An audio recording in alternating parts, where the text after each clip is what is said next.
of salvation. For it is very important that our head will not crack when there is some force that will be blown into our head, Father. That, Lord, the helmet of salvation will protect us from anyone that will attack us and try to confuse us. Lord, we trust you that you will be speaking to us this afternoon.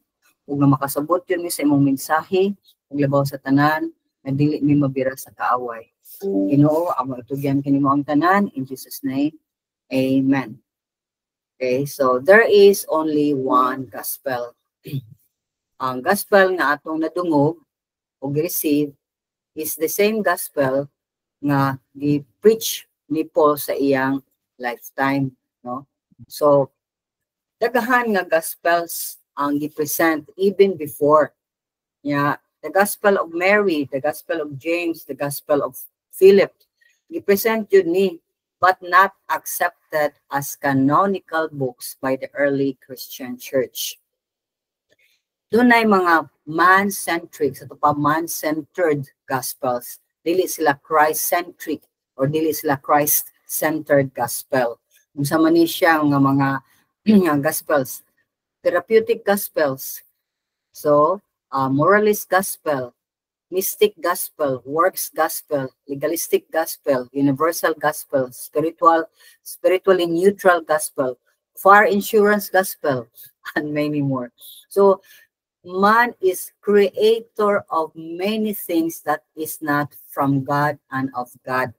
So, manang daghan kay mo, himo og mga uban-uban pa nga ebanghelyo. But we need to remember, nga kani nga gospel, which is called also as good news, nga atong gi-receive by grace through faith in Christ Jesus alone, through the Bible alone, this is the real one. So, because we receive it by grace, nagpuyo ta nga matarong a righteous life. Dili pinaagi sa pag-observe sa mga rites or religious practices or sa mga balaod.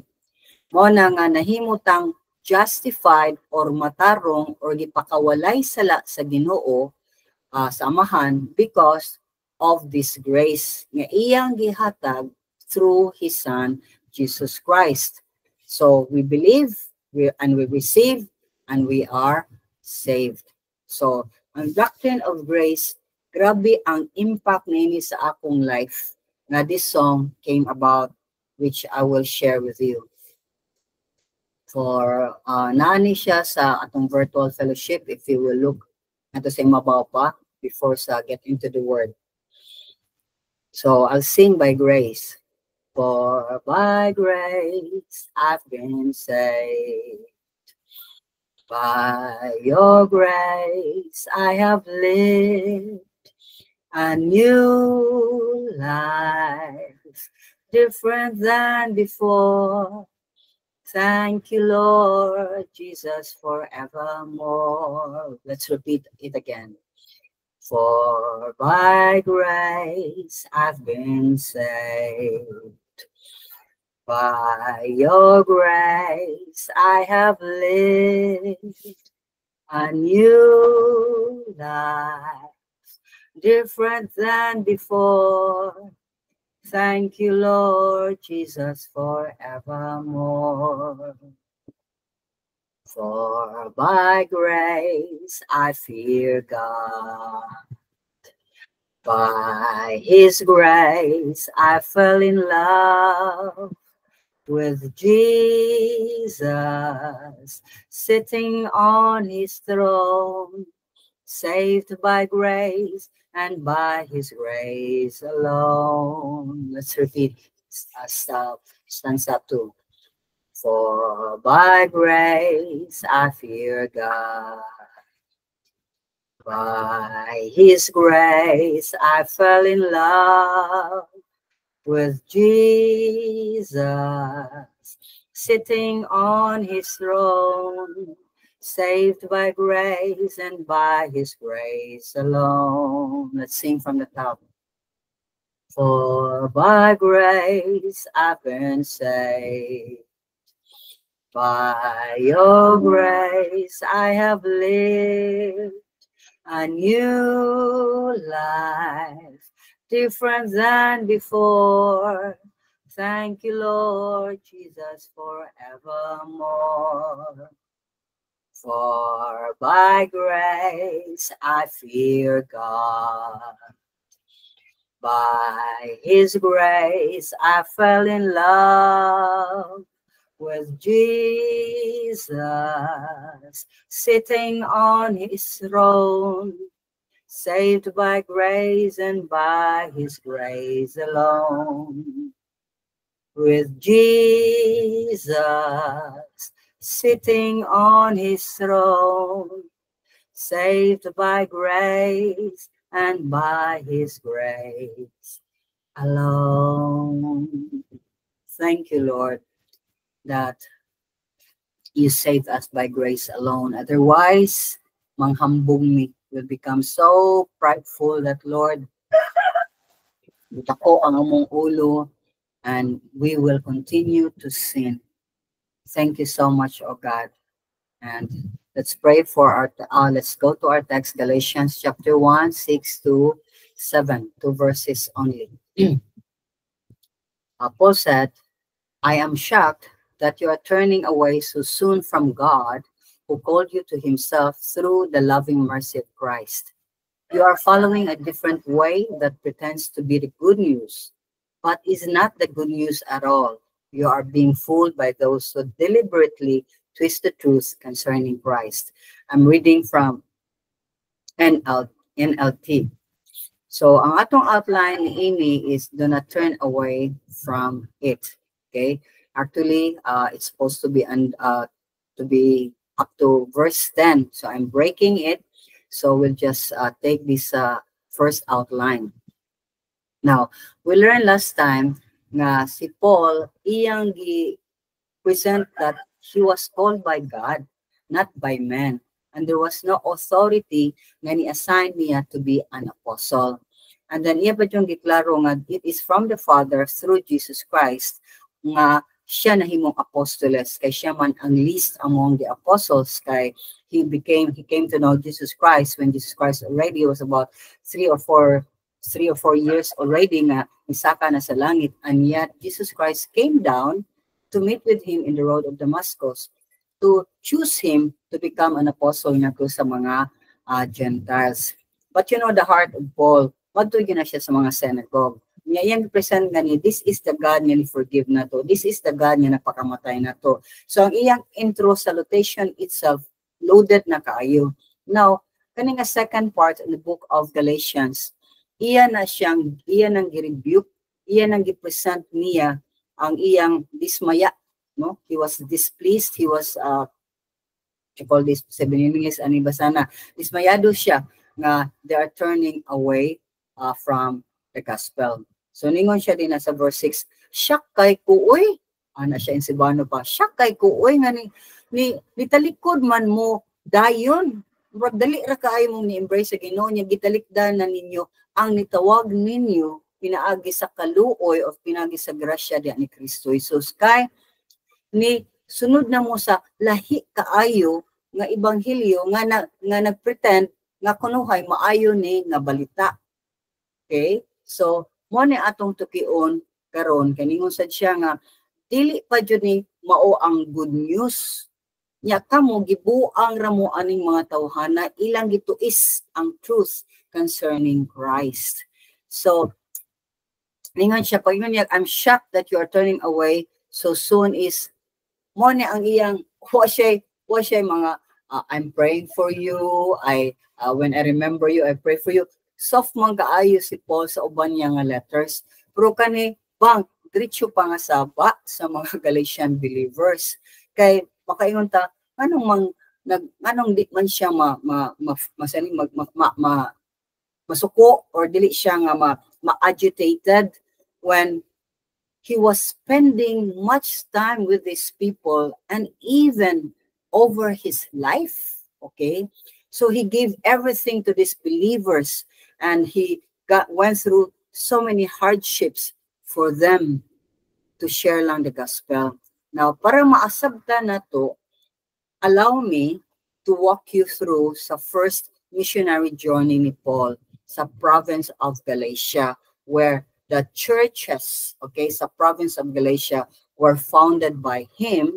Nga mao ni ang Pisidian, Antioch, ang church nga to sa Iconium, nga to sa Lystra o sa Derbe. So ang account ani mga churches makita nato sa book of Acts chapter 13 to 14. Now, I also showed there a map. So if you please go there sa virtual fellowship nato, na mapa din ha. So makita nato nga from Antioch, Syria, nato siya Seleucia, kay pier na siya, that's the harbor, o may travel siya nga to sa Cyprus, an island, okay, near the main island.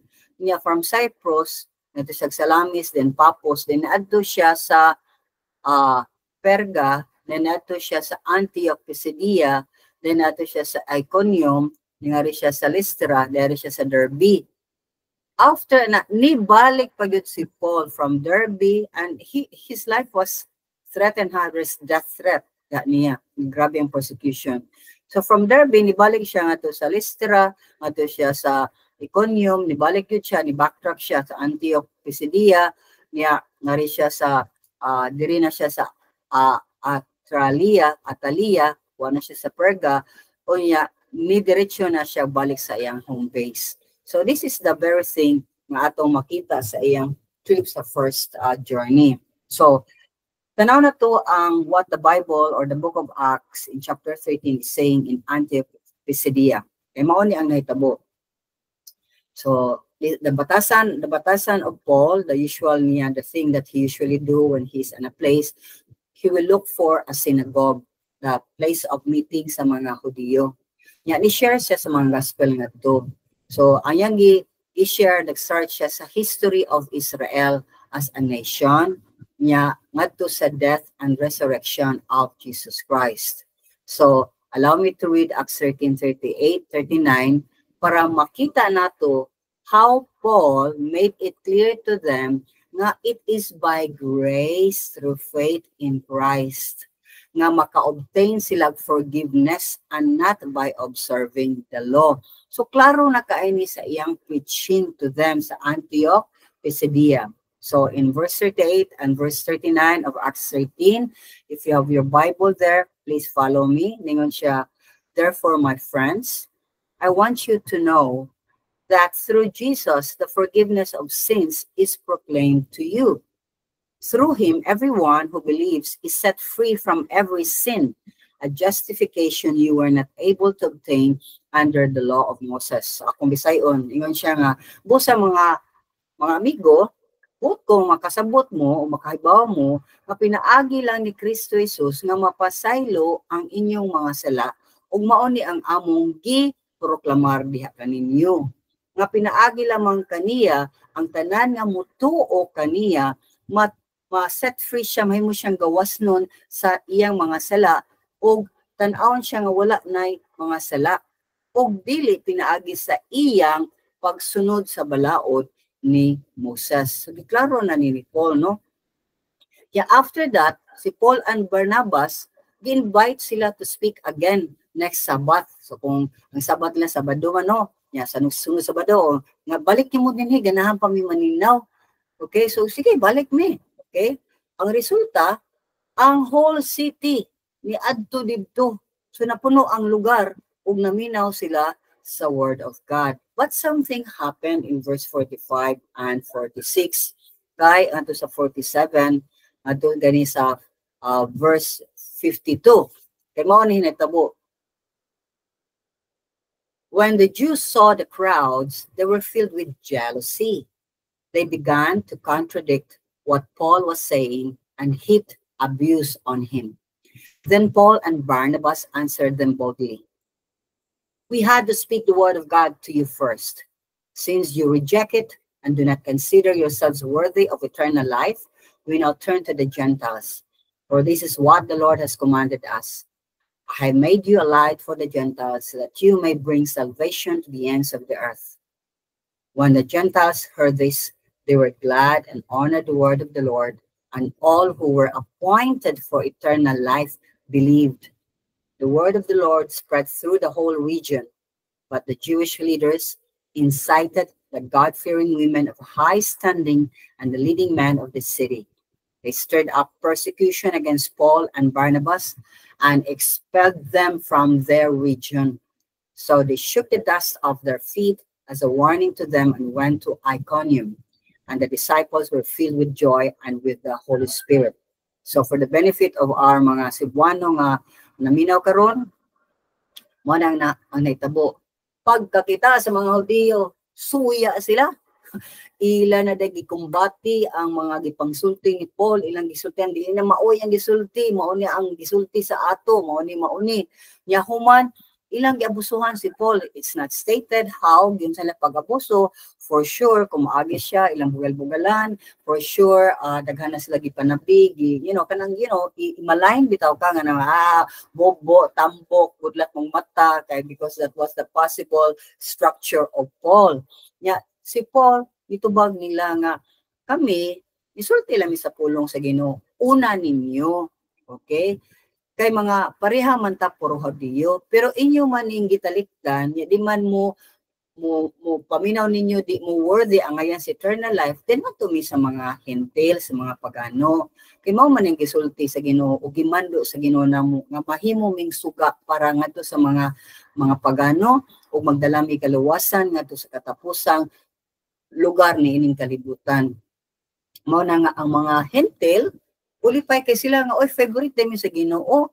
So, ilang gi-accept ang word of God. Kay katong mga nidawat sa Ginoo, take note of verse 48, were appointed for eternal life. Sila ang mga tao nga nakakita ang Ginoo o gitagaan sila sa Ginoo sa grasya nga motuo kaniya, mao nakadawat sila sa kinabuhing walay katapusan.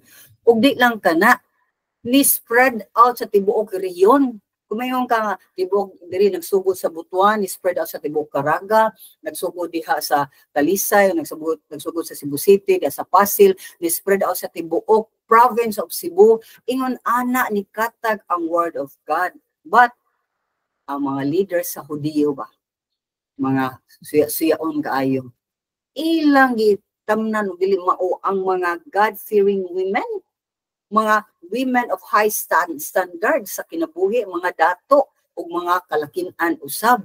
Ilang gisulsulan nya, ilang gi-persecute ug maayo si Paul nga ang resulta na konbinser sa ning mga God-fearing kay wa sad lagi pundasyon, dili rooted in God, kay mo lagi na religiosity, ang religious nato nga ways can always bring us to one end to another end sa lain-lain nga reliyon. Because religion is a system of man, sistema sa tao to reach God. But God already did something for us. Siya ang ni-reach down, siya ang niyuko gani yan hisa sa kalibutan ug ni-reach out siya nato nga dita angayan. We are hugaw, lapok, we are with mud and we are from the kalapukan.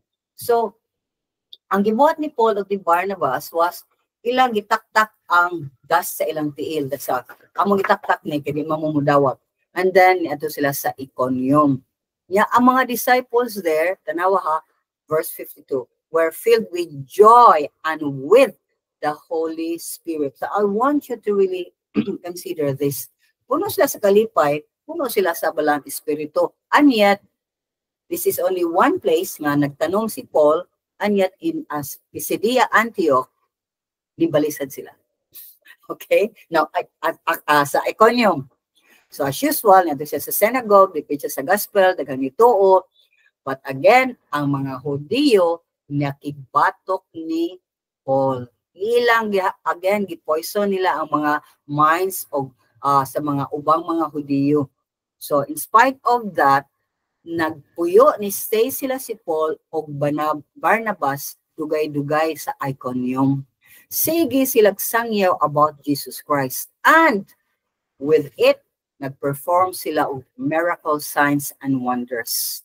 So because kani mga miracle signs and wonders, just like Jesus Christ, it is a proof na these men are sent by God. Okay? So Tungod sa ilang gipangsulti o sa mga miracles and signs and wonders na divided ang city. Dunay nituo kay ni Paul, so mura na sila si Digong o si BBM, wag ana na ang nahitabo. Nya ang uban nagplot na sila nga ilang i-harm, i-kill jud nila si Paul by stoning them to death. Okay, di man mo ma-stone to death kung di mo madakop. So they have to arrest Paul and then stone them to death. Pero naka-eskapo si Paul o Barnabas to Lystra and Derbe. They were helped by the fellow believers. Okay, take note of that. Not in Lystra. Sa Lystra, lain sa nagpamuhat sa Ginoo, God made a different entrance for Paul and Barnabas. Dunay tao, a layman, a person that cannot walk from birth. And he was listening to Paul so intensely. And when Paul saw him, na dunay siya faith, of course, it was the Holy Spirit telling Paul, kanang tawhana really wants me to be upon himself. So call that man and call him to stand up. O yang gitawag, o ikaw nga minaw na ko, barog. So ang tao ni diretso og barog, no assistance. So unsay nahitabo, of course, yagaw, no, there was it caused commotion in that place. Okay, nga resulting the people to worship them. They are now being worshipped. Si Paul o si Barnabas are worshipped because si Paul is Hermes. Kasi man ang main speaker. Si Barnabas is Zeus. Kay Barnabas at mura siya ang mas labaw. But wa sila mo receive sa worship. Maghatag sila mga simba din sila, buyok mo sila ni Paul. But Paul said, no, we are only human beings sent by God. So ningon siya, turn to the living God. Messenger lang may turn to God ug dili sa inyong idols.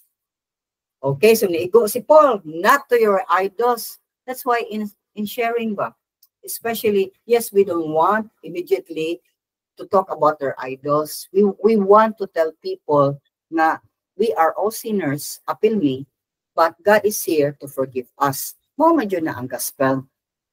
And the God who came to forgive us is Jesus Christ, because he alone died for our sins, and he alone is God, and went back to heaven after paying for all our sins. So that is the gospel.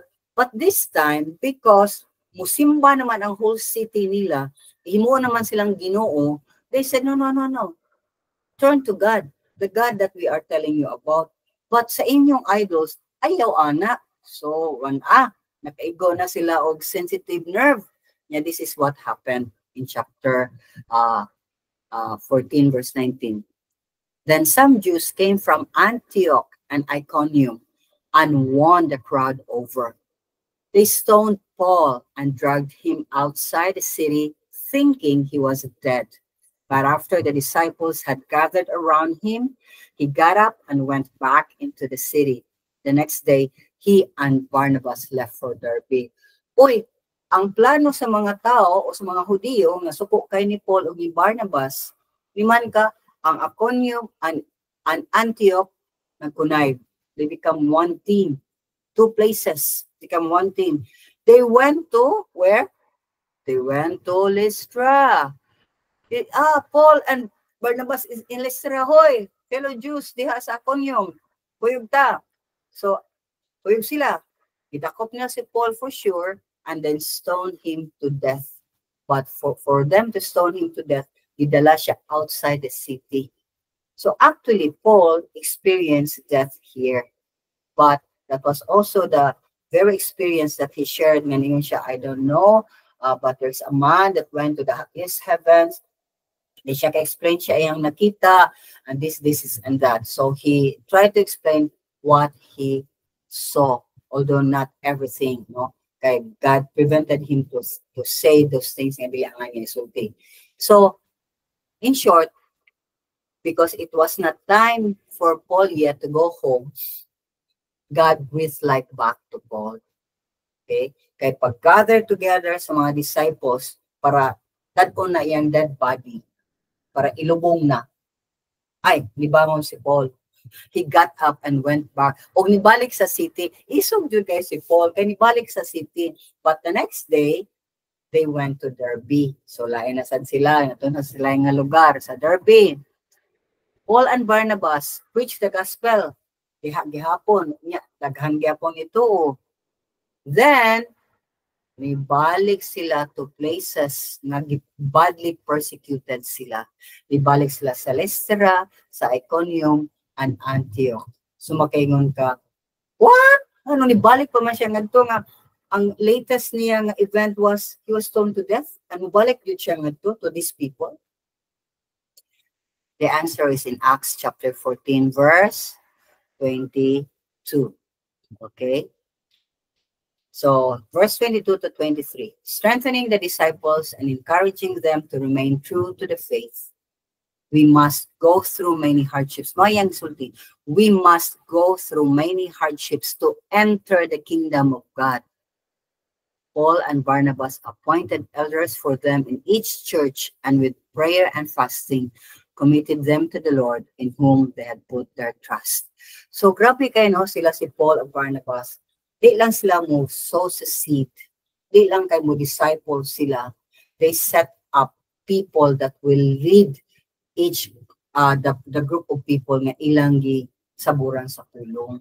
So they appointed elders. So ang iyang encouragement mo go through gud ta mo agi yung tagdaghang kalisdanan aron ta makasulod sa gingharian sa Dios. So they know those things. So after that they went back to Antioch, Syria. Now kani nga information ba? With all this information, we can say nga si Paul and Barnabas did all they could to equip them, everything they could possibly do, give them the whole counsel of God, even overcoming death threats. Yet ibalik pa gud sila ang mga places. The believers in those places did not easily receive the gospel like we have today. That's one thing you need to remember. It was not that easy. Therefore, it is expected that they understand the gospel and their need for it. So what I mean is this. Because of the troubles that Paul and Barnabas received from those places, ang nahabilin ba, or those people nga receive nila, they could have just, Paul, do not, ay na mo balik diri, amo na ibalik ang gospel ninyo, we will not receive what you have taught us. But no, when Paul went back, the believers were still there. And in fact, daghang pang mga ni-believe against that. So for those people to receive the gospel, it was not easy. Because after nga si Paul and Barnabas left, they were the object of the persecution of those who did not believe. So, kita ba, when we believe Jesus Christ, expect family, friends, barkadas, even close friends, when we start believing in Jesus Christ, when we start worshiping the one true God, wala pa gani kaka-share, wala pa gani kakasulti. It's just that you talk from time to time about God or your experiences, mo testify ka, or they see you, clutching on a Bible, or they see you in a different perspective already. You will always look different when you receive Jesus Christ in your life. So because they cannot understand this, masuya sila because of what you have, they will persecute you. Okay? Because of this, you see these Jews, before Paul was their friend, because Paul was the one killing believers. But Paul changed camp. Balhin man siya, ang iyang loyalty, dili naman silang reliyon. Ang iyang loyalty was with Jesus Christ naman. So manang, can you imagine the reason for the departure from the gospel of Jesus Christ? Murag dili, murag unlikely kaayo for them to depart unta. But unsa jud ka ang mga reason nga ni-depart man sila from the gospel of Jesus Christ? Nga nituo man sila, and that made Paul said, naibong ko, astonished ko, murag nakugang ko, murag di ko katuo that you're turning away so soon from God. So, this is me trying to look for possible answers. It's possible that they were the object of the threats of the unbelievers, both Jews and Gentiles when Paul and Barnabas left. It's possible na mas ni-intensify ang persecution nga for them is tinanimada. Yeah, especially, look, if you're a father and a mother, you will always look after the welfare of your children, diba? So if kaning parents need awat ni Jesus Christ, and then gisratan na silang maayo nga, we will all kill you if you will not turn back, if you will not recant. Ang tao manggod is mo try of preserve sa life here on earth rather than preserving his or her eternal life in heaven. So at the same time, we learn from our overview na these people were kinda murag at a loss kay asan man akong identity. Yeah, I'm in Christ, but I'm neither a Jew nor a Gentile. I'm not worshiping anymore idols. Wasag ko ni worship wasag ko musunod sa mga balaod sa mga Hudiyo. Okay? So, mura sila bibingka kayo here and kayo sa ubos. So, grabe ang intense heat nga para nila they'd rather live now and be in hell forever. Kaya mo man lang i-choose than die now and be with God forever. So, mabitaw ni siyang death threats, loss of connection with family members or friendships. These are the prices we pay if we fully and truly embrace the gospel of Jesus Christ. Malahi man jud ka, whether you like it or not. Now, people, they want to be different by their hair, their color. They want different with their kilay. Kilay is life. They want to be different by the color of lipstick they wear. Like yesterday, when I was in SM, and yeah, nice and aon, murag, sanik, Japanese cartoon come alive. Ang mga batanon, they were wearing anime. Ano bitang Japanese mga characters. They come alive, they were there, kay sila. But they want to look different. But how come when it comes to Jesus Christ, we don't want to look different? We want men to embrace us. No, people of God. We should embrace God and allow God to embrace us. Not the other way around. Kaya kung if we embrace man and embrace this world, we will lose our salvation. Or wang kumingon nga na-save ka niya, na-lose ka. Para na ko, I believe on this aspect. If you truly met Jesus Christ and have an experience, an encounter with God in your life, one day or the other, one time or the other, bisan pag dunay usahay, murag yes, murag kag mawagtang ka, mubalik juga, you will always go back to Christ because He is very real and He's the only real being that met our needs. He's the only being that really penetrated deep in our hearts. And most of all, we know after in meeting Jesus Christ nga siya ra gyud ang makahatag na to kinabuhi mo lay katapusan forever eternally in heaven. So even if I don't have a family, even if I don't have friends, even if I feel more I'm alone, nobody cares, who cares? Short naman ang atong existence diri. So why embrace everything here and be willing to live in hell forever? Sumao ni ang gibuhat sa mga believers na whatever reason, na-shock jud si Paul nga ni-turn away sila, ni-defect sila, na ni-desert sila, na loyal sila ni Jesus Christ and suddenly di na sila loyal. When Paul defined clearly to them who God is and what He has done for them. Ug karon, iya na sang giklaro who God is ug unsa gibuhat sa Ginoo for them. Kaningon siya nga nasyakay ko why you turn away immediately from God who called you to Himself through the loving mercy of Christ. That is NLT. Iyang sa diri sa NIV ningon siya nga Nganong nitalikod mo sa someone who called you to live in the grace of God. So, ano siya? For someone so mighty, high, and powerful, niya mo call to somebody very ordinary, irrelevant person, kita na. Diba? Murag ma-honor jud gano nga murag wow, somebody high, powerful, and mighty, owner of everything, heaven and earth, called me to be his child and wash all my sins away. So Paul reminded them of that. Nya, ningon siya din, he called you to himself. Pinaagi sa unsa man through the loving mercy of Christ. Now, we all deserve to be punished in hell. We all are, morabag, nothing good dwells in us. Nothing. But sa translation sa NIV, ningon diha ang word of God, he called you to live in the grace of Christ.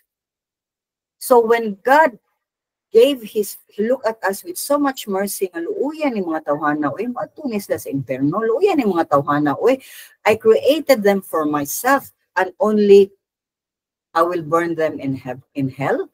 No, I will give them a chance. I will send my son. I will send my only begotten son, that they may makarealize sila how much I love them. That's the mercy of God. What I gibuhat, we did nothing nga for God to choose us. No, nothing at all compared to our relatives, compared to our family members, nothing at all. So if ever you are the first one called by God in your family, like me, I was the first one called by God in the family, that doesn't mean because I'm better than all my siblings. No, or even my father and mother. No, there's nothing good in us. There's nothing good dwells in us. So muna nga, when God calls us, because He loves us, and He wants us to live in the grace. Katanawag mo ng grace, may grace, di na ka mo struggle in this life. Di na ka maningkamot so much in this life. Yes, we need to work. Yes, we need to do things. You know, grace doesn't mean I will sit down and God will serve me. It's not grace. Grace is, I know God will give me the strength to wake up every morning, bisag sa labad akong bisag na ako'y cancer, bisag na ako'y problema sa akong likod, bisag sakit ako, from time to time sakit akong likod, also, but upper back, you know, but every time we wake up, we're able to move our hands, our feet, we can see, we can hear, we can touch, we can eat, we can poo-poo, we can wee-wee. You know, all these things are grace of God, because in our age right now, look, sa atong edad karon, and I know LV and our Floor are even older than I am, right? Yes, na uding. Dalawa na akong sister, 80 na. And he was also very sickly when he was younger. Okay, and when he was married, he almost died because she was always working so hard for the family, and nobody knew that she was very sick. And we don't know because she was in Bislig and we're in Cebu. Yeah, there was no cell phone at that time. But now it's so gracious to him, to her. Gracious ka ang Ginoo that at the age karon, yes, na siya maintenance for sa kakanaog na ang blood pressure, but that's it. Yes, karon murag usahay mo di na kay regular ang iyang kalibang, but still she's functional. Is it not grace of God? Para nako gani bisag ako, I'm 67 and I'm teaching volleyball. I am still doing those things niya. Every time nag-exercise ko, murag the length of time I'm doing volleyball right now, I feel stronger. That's why I told the Lord, I know that you've given me a body, and it's grace of God, that when I exercise, immediately become strong, but it's also the source of my pride. Okay, that's why at the age of 64, God bring me back to volleyball, so that I will not be prideful, but gracious to those I am teaching with. So mga kaigsuunan, God called you to Himself. Do not turn away from the one and only true gospel of Jesus Christ. Bisa pag dunay mga i-inject din ha, dunay isulti din. Because right now, dagkahan na kayo, na covenant theology, na new covenant theology, na reformed theology, magtunto ka, mubasa ka na, kung di kay ka grounded in the Word of God, or you are new in the Lord, maglibog ka, why are they doing this, why are they doing that, and now many believers right now, even pastors are nang simang na.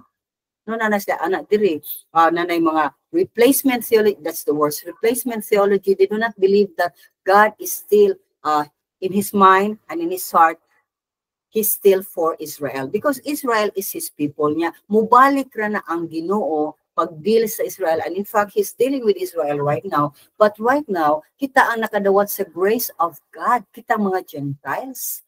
Nang hagpat ang Ginoo daghang mga Gentiles to place on the numbers of people before he will rapture us or before he will come back the second time. So mao na nga, Paul reminded them, and for God to call someone destined to hell, no? Yeah, it changed the destination to heaven. You should be grateful. Dapat mapasalamaton kita nga, Lord.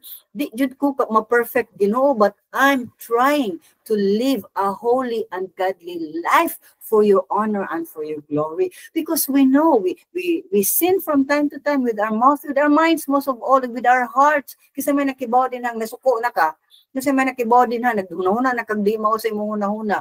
Only God. But because of the presence of the Holy Spirit sa atong life, we get convicted and we say, Lord, forgive me for thinking this way. Forgive me for feeling this way. Forgive me for what I just said. Forgive me for what I just did. Lord, don't allow me to commit that mistake again. We go into repentance immediately because we know that our destiny is towards heaven. Don't change the gospel. Don't listen to another gospel.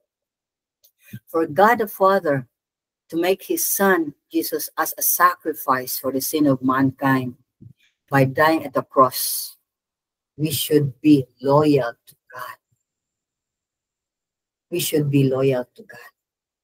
So God the Father did that out of his great love and mercy to them and to us. And yet, these people, ni turn back sa gospel. Okay? Ni-turn around sila, naminaw sila sa mga wrong kinds of teachings.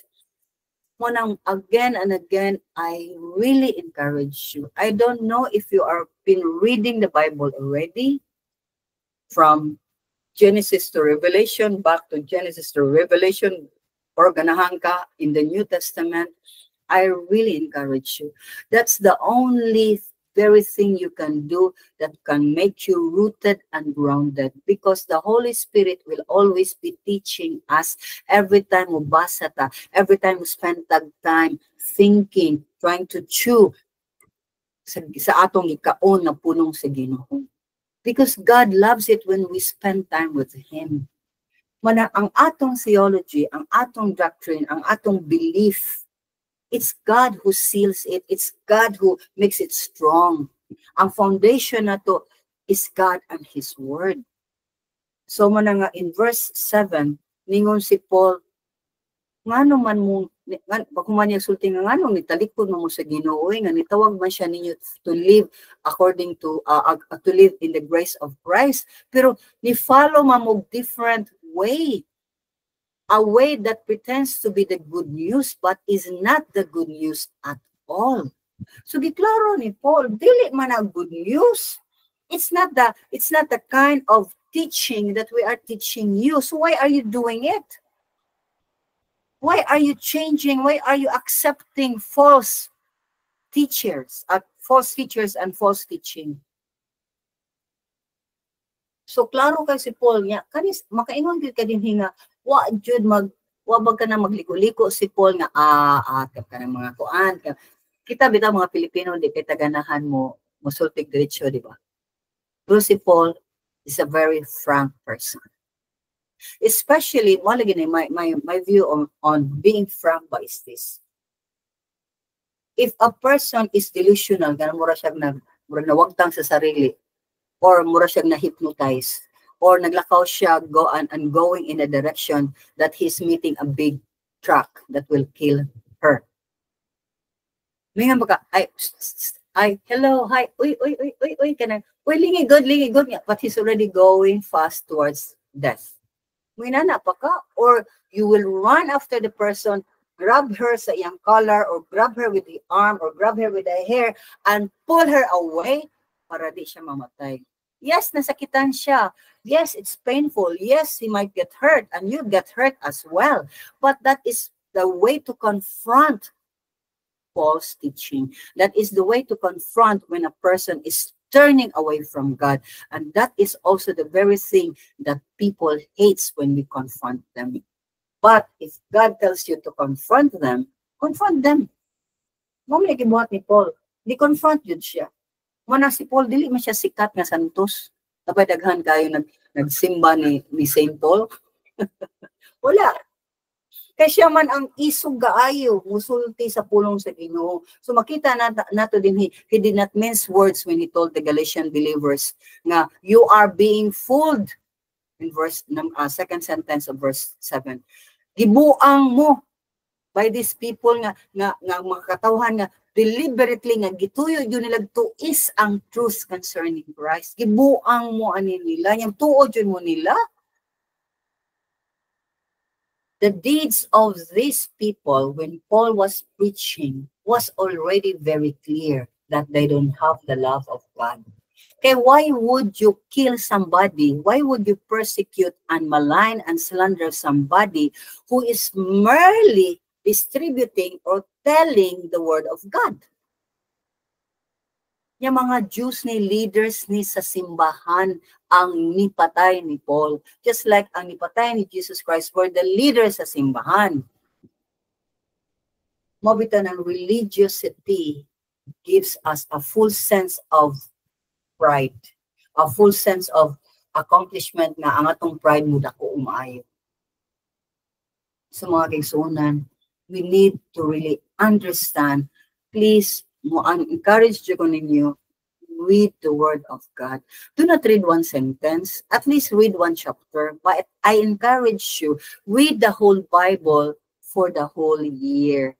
Every year, try to finish the Bible. Make it, be diligent in this matter. Ano bang imo yung makanunayon, idisiplina nimo imong self to read the Bible.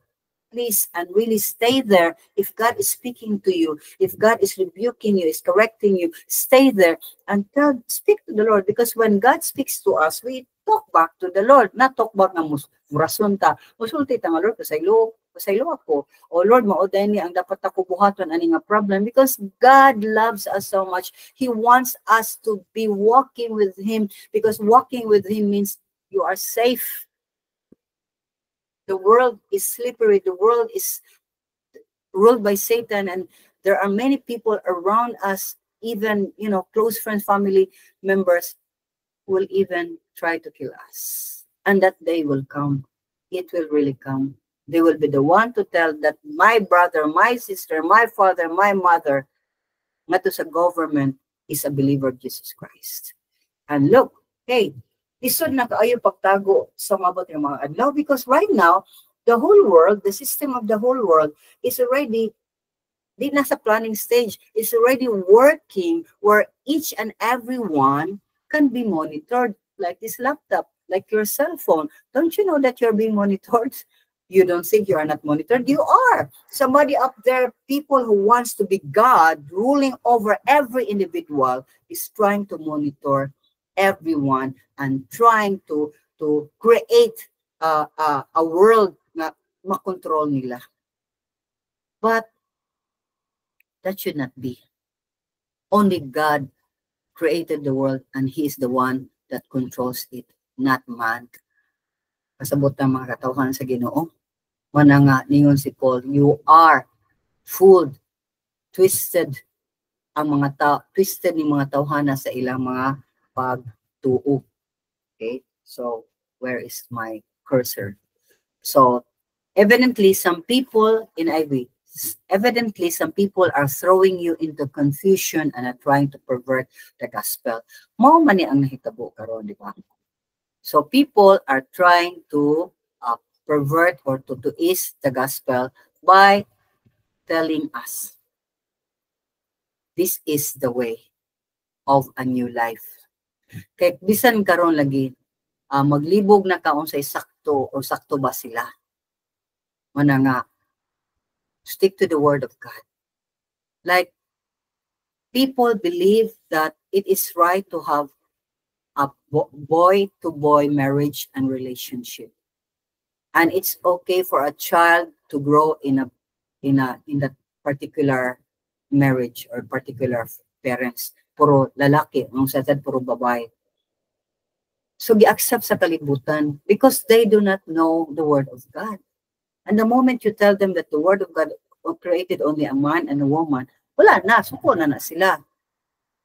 Okay? So, mananga, we need to be anchored and rooted in the word of God. In that way, dili ta mawagtang. In that way, dili ta mailad ba sa mga pamaagi sa kalibutan, because the world system right now is very acceptable. Acceptable kaayo ang sistema sa kalibutan karon. Diba? That's why it's so easy for everyone to come out and say, hi, I only realize now that I'm in a woman's body, but actually I'm a man. Inana ba? So, kung dili ka mo accept, ikaw ang sayop. Manang gingon nga, what is good is already bad, and what is right is wrong. Kung ang wrong, nahimong right. It cannot be, because right is right, wrong is wrong. So, grabe ang confusion karon sa mga kabataan. So, malagi, again, what I saw yesterday sa SM here in Butuan, these kids, they look nice for that, but they want to be that. Puras like cartoon character. They want to be that. They really, created. Sunod yun lang maayo. Yeah, nice for time being or funny. Yeah, minute lang, for the eyes. But they really spend so much money, these kids, just to really wear and become their idol nila din ang anime. And what are we doing right now as guardians, as parents? Are we watching over our children? I have talked to many parents, manakong mga balay, especially when I followed up sa mga players pa. Yeah, minsan, bitaw kanang kuan, kanang saying, kanilaging cellphone, taghana kaayong kuan, bitaw mga bata, galisod, mga. But at the same time, 2 years old, yung anak, ga cellphone. They know the problem, but they are not doing something about the problem. So even right now, we see that many parents are really also confused because they are trying to come up with a standard of the world. But the standard of the world will bring us to hell. The standard of the world will separate us from Christ. Yes, may gani watag gitawag sa Ginoo nga mahimong like si John the Baptist nga nagsuloob og kanang panit sa camel, nga hait ba na kanang panit sa camel, it's like a steel wall. Okay nya makaon og dugos o lukton, mura na yung pagkaon. Magini watag gitawag yun na ipapuyo og layo jud kay nga lugar maway mga tao. So but God is giving us still a normal life. It's just that our ways should not be the ways of the world, because the moment we know the gospel, our lifestyle change. Ma-change atong lifestyle. Ma-change imong priorities. Ma-change imong perspective. You can see now things from the eyes of God, and you can now understand life in the mind of God, and you can feel now with the heart of God. Everything will be changed from the inside out. That is what the gospel can do. But with religion, it's outside going in. Kung saan mo na pag-change ang inside, sige lang di ko ani, yan ako basahon, yan magsulog ko ani, it can never change my character. It can fool me and can fool people, but it can never fool God. Therefore, it is our responsibility to make sure we are closely and tightly anchored in Jesus Christ by spending time with the Lord and in His Word with the Holy Spirit's guidance. It is only then now we remain in the one and only true God, true gospel. Baliko na ko. Kung mo spend time ta every day with the Lord and in His Word, guided by the Holy Spirit, that's the only way we remain magpabilin in the one and only true gospel. And we should not turn away from it. Let us pray. Father, I thank you and I praise you, Lord, for your word. You've been reminding us time and time again to spend time with you, to talk to you, to lift up everything to you, to make you, Lord, be the guiding light, be the one that, always decide for us because you know better. Yes, we have ideas. Yes, we have desires, but angay nga amo ihatag min para imo ming giyahan. Just like a child that always reach out the hand of the father aron magiyahan siya, especially if the road is not safe. And Lord, the world is not safe anymore. Even as seniors, we have learned so many things in life. Kaghami na may kadaganan, but Lord, we can still be duped. We can still be cheated by the enemy. We can still be taken by the enemy if we are not constant in our faith, in our discipline with you. So Father, tabangi intaon mi, kung nga amo madasig mga kabataan to really spend time with you as well. Imo